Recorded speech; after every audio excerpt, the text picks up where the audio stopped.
Hello दोस्तों, आपका हमारे YouTube चैनल यूनिकॉर्न पंकज में फिर से आपका स्वागत है।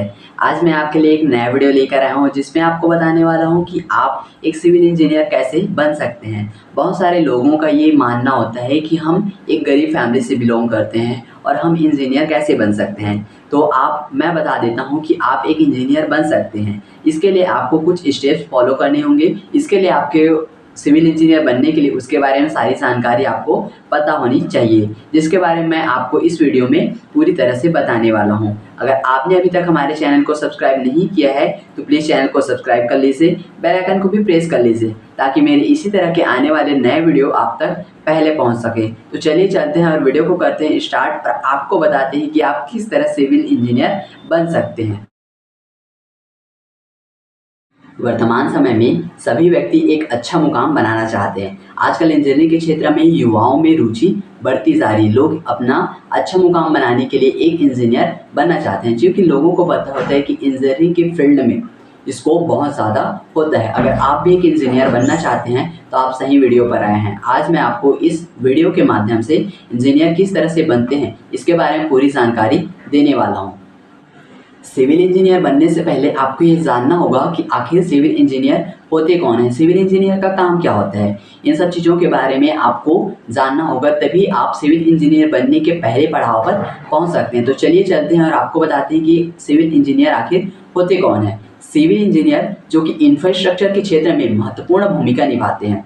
सिविल इंजीनियर को प्रोजेक्ट का डिज़ाइन करना, उसका निर्माण करना, बिल्डिंग्स बनाना, पुल बनाना, उसका डिज़ाइन करना, ये सभी काम उनको करने होते हैं। जैसे अगर मैं आपको एक एग्जांपल के माध्यम से बताऊं कि किसी भवन का निर्माण कार्य सिविल इंजीनियर को सौंपा गया है तो उसके पहले सिविल इंजीनियर द्वारा उस क्षेत्र का मुआयना किया जाता है। उसके बाद भवन का डिज़ाइन तैयार किया जाएगा। उसके पश्चात उसमें कितने रूम होंगे, कितने बाथरूम होंगे, कितने किचन होंगे, इन सभी चीज़ों के बारे में एक सिविल इंजीनियर डिज़ाइन करता है। फिर उसमें कितने सीमेंट लगेंगे, कितने सरिया लगेंगे या कितने मटेरियल उस पर लगेंगे, इस सब चीज़ों के बारे में एक सिविल इंजीनियर कैलकुलेट करके बताता है। तो ये होता है सिविल इंजीनियर का काम। अब चलिए आपको बताते हैं कि सिविल इंजीनियर के लिए एलिजिबिलिटी क्राइटेरिया क्या होती है। ऐसी कौन कौन सी योग्यताएं होती है जिसको पार करके आप एक सिविल इंजीनियर बन सकते हैं। तो सिविल इंजीनियर के जो योग्यता की बात करें तो आपको सबसे पहले 10वीं और 12वीं में आपको साइंस स्ट्रीम से फिजिक्स, केमिस्ट्री, मैथ से पढ़ाई करनी होगी।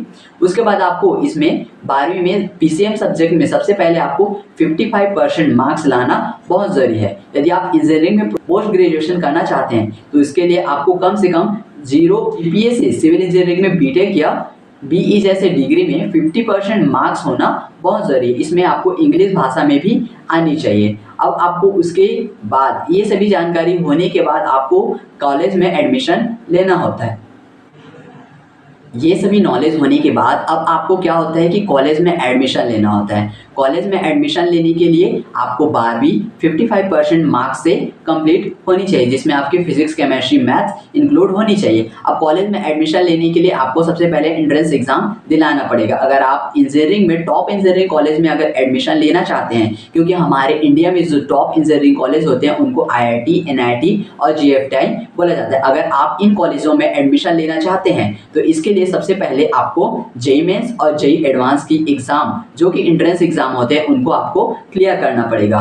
तो जेईई मेंस क्या होता है इसके बारे में मैंने ऑलरेडी वीडियो बना रखी है, तो आप हमारे यूट्यूब चैनल में जाकर जेईई मेंस क्या होता है और जेईई मेंस जेईई एडवांस क्या होता है इसके बारे में पूरी जानकारी ले सकते हैं। मैं आपको इस वीडियो में सिविल इंजीनियर कैसे बन सकते हैं इसके बारे में पूरी जानकारी दे रहा हूँ। तो उसके बाद आपको जेईई मेंस क्लियर करना होता है। इसके बाद आपको जेईई मेंस क्लियर करना होगा। जेईई मेंस क्लियर करने के बाद आपको जेईई एडवांस का भी एंट्रेंस एग्जाम क्लियर करना होगा। जब दोनों में आप क्वालिफाई हो जाते हैं उसके बाद आपको मेरिट लिस्ट निकलती है। उस मेरिट लिस्ट में अगर नाम हो गया तो आपको काउंसलिंग के लिए बुलाया जाता है। काउंसलिंग होने के बाद आपको कॉलेज अलॉट होता है और उस कॉलेज अलॉट होने के बाद आपको उस कॉलेज में एडमिशन मिल जाता है, जिसमें फीस वगैरह आप पे करके उस कॉलेज में एडमिशन ले सकते हैं। उसके बाद बताते हैं कि आखिर में आप सिविल इंजीनियर कैसे बन सकते हैं। सिविल इंजीनियर बनने के लिए आपको सबसे पहले 12वीं कंप्लीट करना होगा। मैंने ये पहले आपको बता ही दिया है। उसके बाद आपको सिविल इंजीनियर में कॉलेज मिलने के बाद 4 साल की सिविल इंजीनियरिंग की बैचलर डिग्री की पढ़ाई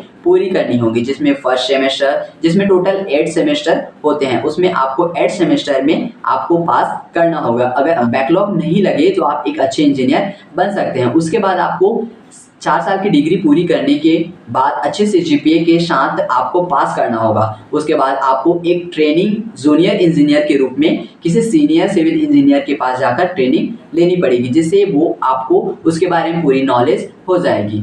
पूरी नॉलेज हो जाने के बाद आप एक सीनियर सिविल इंजीनियर बन जाएंगे। इस तरह से आप एक सीनियर सिविल इंजीनियर बन सकते हैं।